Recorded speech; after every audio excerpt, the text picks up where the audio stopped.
Welcome to the Queens on Decks, where I interview female DJs from around the world. I am Michelle Miller, your host of the Royal Queens Rising podcast. We share our inspiring stories and secrets to our success.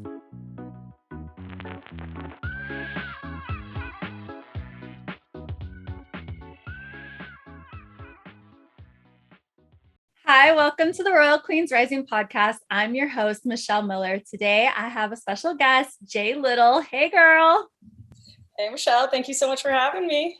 Thank you for being here. So this is Jacqueline Little, but her DJ name is JLittle, which I learned was a nickname throughout high school. And I love it. It has a nice sound to it. JLittle. It's got swag. Yeah. So tell us, how did you get into DJing? So I've pretty much been obsessed with music for as long as I can remember. I've always been going to concerts. My head, I always would say there's music playing in there 24/7, even since I was a little kid. And then all of a sudden it started making mixes in my head. And, I told my artist friend one day about this, a year or two ago. And she said, she's a painter. She's a professional artist because her brain shows her things in her head. And so she was like insistent. She's like, if your brain's doing that, you have to try, at least try, getting into music a little bit.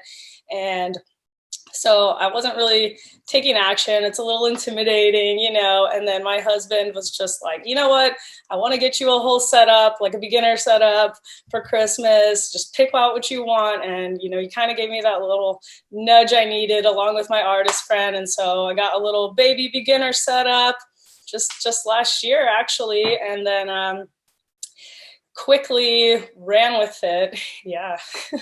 It was like only 2 months after I got my little setup, I got asked to play my first gig. I did not feel like I was ready at all, but the people who run the music group did. So I trusted in them, and in order to prepare for that, I had to buy, I upgraded my decks to some beefier equipment. I didn't want to show up and I've only played on something extremely different. So ever since I got my bigger decks, it's just been like full speed ahead, shows. And that's how it all began. Whoa, that's crazy. That seems like it all happened really fast for you, which is like, what a blessing. Yeah, super fast. I honestly had zero intentions of even playing shows when I got into it. It was just supposed to be for fun, messing around at home. So many of my friends are DJs. I'm always at concerts. So there's a lot of inspiration around me. And I think being surrounded by so many people who also do it made me feel like it was more feasible. But yeah, the show playing was just a little cherry on top. Yeah. So how would you describe your style? What's your flavor? I would definitely say high energy. I always say don't book me for chill sets. I'm gonna come in there and we're gonna be going. We're gonna party. We're gonna dance. Banging bass lines. I love house and techno, but house that's, I can play more smooth disco house, but I prefer when there's something banging and I just can't help but dance myself, because then that energy comes out of me and everyone picks up on it. And then we're all just grooving, living in the moment, having a great time. Oh, I love it. Yeah, it's really all about having fun and sharing the vibes. And if it makes you dance, hopefully it will make them dance. And if you're dancing, hopefully then they'll be dancing. You get it, girl. You get it. Exactly. Yeah. I know, it's funny because I recently played with my husband, who's a DJ, and he knows I like the high energy also. So he's like, I'm definitely going first because I don't want to, like jump in at like 120 BPM. And then it was kind of hilarious because it was like not even 11 o'clock and we were just like raving. Like I had these crazy remixes on and I didn't plan to like go there like that early. It just happened because for me, when I'm DJing, I don't always know what's going to happen or what's going to be played. I don't plan out. I might plan, build a list or look at a list or edit a list, but I don't stick to the list. Like I definitely see where the night takes me. Um, but I feel you. I just love the high energy music. I mean, I like it all really, but in a club setting, I feel you. Yeah, totally. I enjoy all types of music and I go to shows of all types of music, but personally for me playing, that's what inspires me the most. Yeah. So where was that first set at, your first set out? So I'm based in San Francisco. So my first set was at it's like a tapas bar, cocktail lounge called Asiento, and I've played there since a few times. One of my friends runs a group called New Techno, and they have like a monthly residency there. So it was with one of those shows. I was the opener there, and it was great. So many people came out to support, and were just there was like a lot of excitement behind it that I never anticipated. And I guess because of all of that, it became pretty visible that I was playing. And then literally I got asked to play like again 4 days later at a little a fun bar in San Francisco. It's called Butter, but they always have live music there, so it's a more of a vibe than your typical just like low key bar. Yeah, and then gosh, started getting into clubs quickly thereafter. I mean, I really have only been playing since April, and here we are, the beginning of November, and I just can't believe I've played, for some real played with some real celebrities out here. I don't know. Wow, it's crazy because coming out of like COVID, which we're still in, but like what a wild time to just throw yourself into music where music's just coming back. It's actually kind of the perfect time because I feel people want to dance more. They want to like actually really fully enjoy and appreciate like what we're providing and Yes, there's the so much missed connection and just getting lost in those moments, and the surrounded by the beats. And it's something, you could do I was watching a lot of live streams at home during COVID. They were keeping me sane. And then we had a couple of venues open around here. My friends run a lot of the music groups, so they were throwing kind of renegade parties outside, of course, trying to be responsible and all that. But we kept the musical inspiration going along, but for the masses, there was just so much pent up need to dance and connect with everyone around. So yeah, it's been a good time. Life has been flying since things got back to normal. There are like too many good concerts all the time, my own shows. It's controlled chaos, but I love it. I love that. Well, I feel like maybe in particularly with like the house and techno community, like I don't think anything will stop them from partying necessarily. Like I think those are the diehard. You are right. You are right about that. That is, I can confirm. Like that's not my main thing at all, but I definitely, have friends in all types of DJs and communities and I do enjoy the music, but it hasn't been my main thing for sure. So mine's more the reggae community, which was amazing because during the shutdown, the Bay Area reggae family, you could catch them on Twitch any time of the day, any week, and the West Coast reggae family, Bay Area reggae DJs, like it was awesome because Awesome, yeah. that's what I used to support when I lived in San Francisco in my early 20s way back. And that was my jam. I actually went to San Francisco State for audio radio production and dropped out. Eventually realized my dream of being a DJ.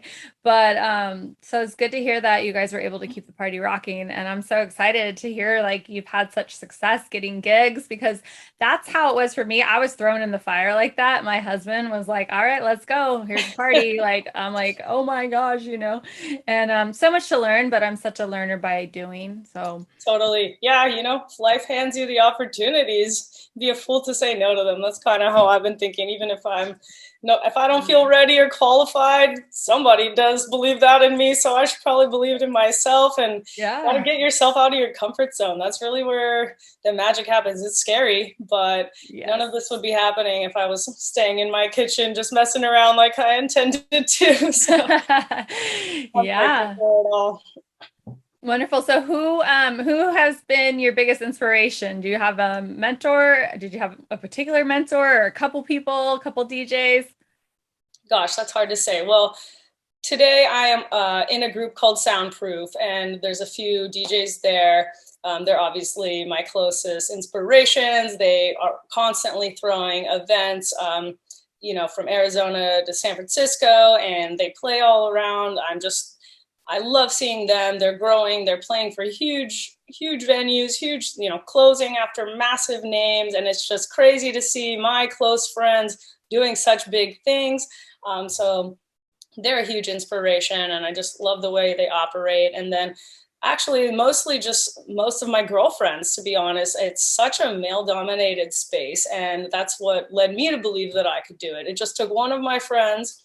Her name's KK.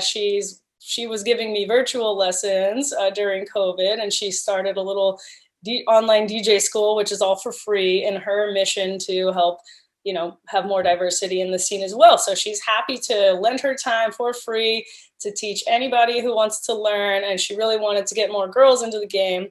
And so she's a massive inspiration. And then one of my other close friends who I met during COVID at all of these, underground things, his name is Alex. Those two together really gave me my first 5 lessons and taught me what all these buttons do, gave me the baseline knowledge I needed. And then after that, I just ran with it. But to this day, they're still like my right-hand squad. And then, all of my other girlfriends in the Bay Area who are playing, they just, every time I see them up there vibing, giving out their energy too, I'm so proud. I love to support them. I feel really lucky that our community here, it's not like competitive. It's everyone's uplifting everyone's rooting for the other group to succeed, and so we are always doing shows together, featuring each other, and then just having this incredible community. They all inspire me. Yeah, I love that. That's beautiful. I definitely am friends with all the female DJs, all the DJs where I live. Yeah. I love making friends with DJs. Yeah, we speak the same language. We have the same passion, so it's really easy to just get along and vibe together. And yeah, absolutely. When you first reached out to me, it was quite a while ago, I think, but I think I just remember, I think things were just really busy, but I'm glad we circled back to get to connect today and learn more about you. And I was reading your bio, I was like, wow, she reminds me a lot of myself. And a fun fact about you, you mentioned something about you do Supercross? Close. Yeah, so I grew up racing motocross. Motocross. Oh wait, Casey, my husband watches Supercross. Supercross it's the same tool, same vessel, dirt bikes. But I started at 11. I always grew up doing a lot of sports and a lot of extreme sports, and I just remember my dad always telling me, like, anything the boys can do, you can do better. And I think that really, I took that to heart and believed it. So if I played a sport with the boys, I was keeping up there right with them. And I think that's translating into this whole DJ life. It's just, if they can do it, I can do it. Why not? But I started at 11, which for motocross racing at that level is considered very late. A lot of people start literally when they're like 2 or 3. They're homeschooled, they live on acreage, and then I'm just like this city kid. I can only get out there every week or two, but in like 6 months, I, for some reason, took to it so quick, was like racing my first national, got ranked like 7th really quick. And then it was just like same kind of thing with the DJing. We just dove right in as like, all right, now we're like racing motocross on a super high level for the next 6-7 years. Yeah. Wow. Cool. Yeah. There's a lot of women, young ladies and all up here where I live. It's a big thing. My whole family has motorcycles, and awesome. I'm actually going to get my license. My friend has a little scooter. It's called a little buddy that I'm going to buy, and I'm going to start with the little moped. I love it. Hey, it's super fun. It gives you the same kind of feeling of like freedom that getting lost on a dance floor does, and just forgetting about everything else. It's like this here and now is all that really matters when you're racing or riding, and it's an awesome little way to escape and just decompress. Yeah, I think that that's what my husband loves the most about going for a ride on his bike. And you can go ride through the redwoods, you can go ride out to the Lost Coast. So we live in a really beautiful area to be able to do that. I always say one of my taglines is free your mind on the dance floor, because it is so true. When you're lost in the music, your worries are gone. Like you're in that present moment, and it's like all feels and energy at that point. You're out of your head into your body.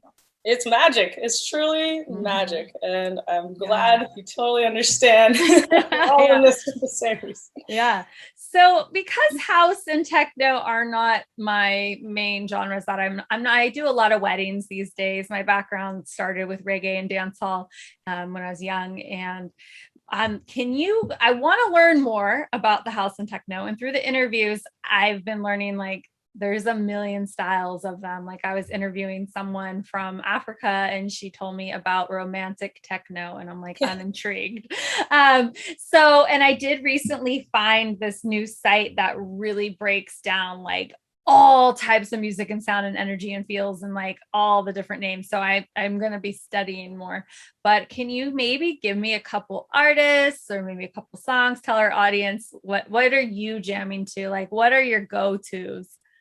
Oh gosh. I know it's a big question because you're probably going to love it all, but like, Yes, you're so correct about the diversity of it. It started out as EDM and then I got to house and techno and big room. And the more I learned, the more I was like, holy crap, there's a lot here. But one of my first homework assignments when I was learning how to DJ was to go on the Beatport and listen to like the top 10 songs of every genre, and there was like, I don't know, 40 or something genres on there, and I was blown away. And so that's kind of how I honed in on what I really love. And as I was saying before, I really just do love tech house the most, but I typically play between like 126 and 140 BPM, so stuff that falls within that space. I love like banging techno too, but I don't live listening to that as much on a daily basis. Some of my favorite artists are like Jay Wara, Chris Lake. Growing up, it was Cascade, but the darker I go into the house and techno hold, I love his like redo style because that's like his roots, San Francisco style. I just went and saw like a Nina Kravitz show. She was super cool to see in real life, just techno queen, superstar. I'm going to be opening for Peggy Gou on New Year's Eve, and she's always been a really big inspiration for me because she's just this, like, her presence is just all around goals, everything about her. And she switches it up from like softer stuff and then also goes like Berlin techno. So I love it. Huh. Yeah. Exciting. Where's that show at? That's going to be at 10:15 Folsom in San Francisco. Ooh, have you played there before? Oh gosh, dagger to my heart with this question. I actually got asked to open on the main stage there in like 2 weeks, but I'm going to be out of the country on vacation. So that would have been my first time playing there. And I'm still losing sleep a little bit about having to pass up that opportunity. Killing me a little. Share something embarrassing. One of my like only memories of 10:15 was falling because there's so many stairs. Oh my gosh. That's true. However, you've probably not been there since the remodel. They remodeled it, I think it was during COVID, and now it's just this whole new, way more fluid design, and it's like really awesome. Yeah. You ever come back down? You should. Yeah. I want to come play with you. I'll play EDM. I'll play whatever. Okay, I like reggae too. Okay, good. We can do some future dance hall and Moombahton remixes and keep it in that 120, 140 BPM. I'll open because I think you're probably. Yeah, I'll be in the middle. That would be so much fun. Yeah, I'd love to.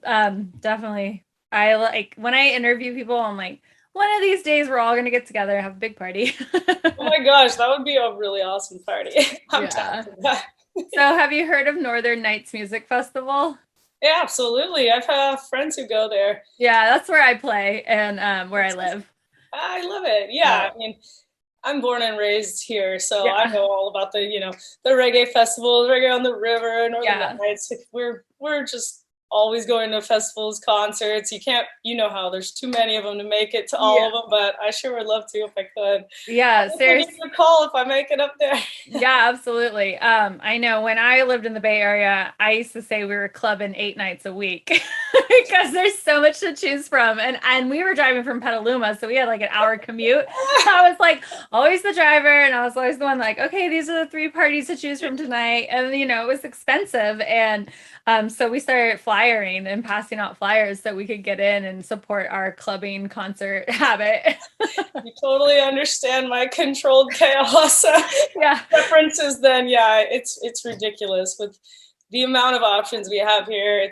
We're so spoiled, and I'm so grateful because there's music to inspire and fill your soul every single night. But it's literally some nights I'm running around to like 5 different events because my friends are playing them or they're throwing them, and then there's the show I was planning on going to for someone I really wanted to see a long time ago. It's just like whoa, driving everywhere. Well, you go, girl. What is sleep?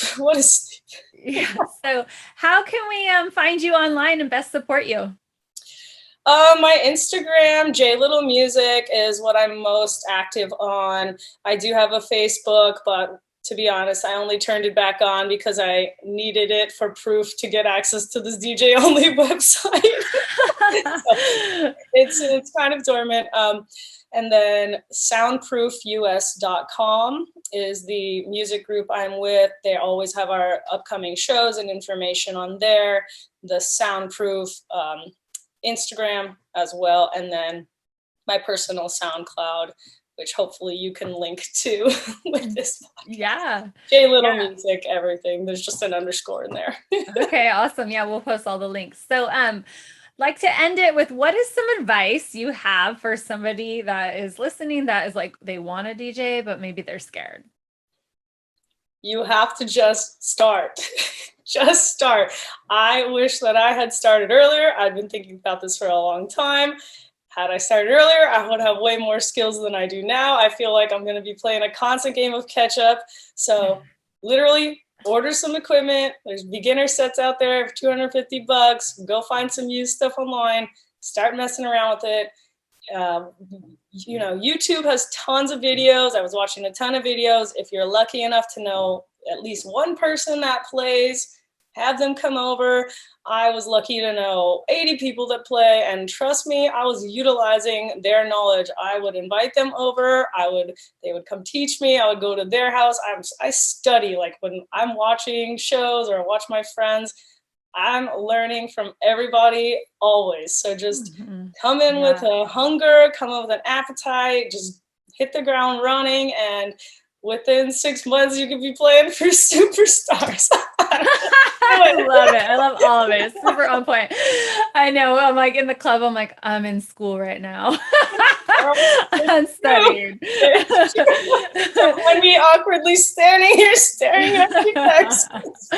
Yes, I love it. And you did mention your friend had an online school or was doing free lessons, and I have a lot of people that reach out to me asking about lessons and schools and stuff. So can you tell us, how do we reach her school? How do we find her? Absolutely. On Instagram, the handle is DJ School. DJ School. And just shoot her a message. My actual lessons she recorded them and they're posted on the page. You can watch the lessons that I got to learn. I love it. I will. Well, thank you so much for being on the show and being a guest. And I look forward to staying connected with you. And everybody, go check out JLittle on all social media. And thanks for tuning in. Go to my website to claim your free gift, a digital copy of my best-selling book, How to Start a DJ Business. www.djrundat.com. Follow me on all social media handles: Facebook, Instagram, Twitter, and Twitch at DJ RunDat. Be sure to subscribe to my YouTube channel. To learn how you can book me or work with me, go to my website or email me at michelle@djrundat.com.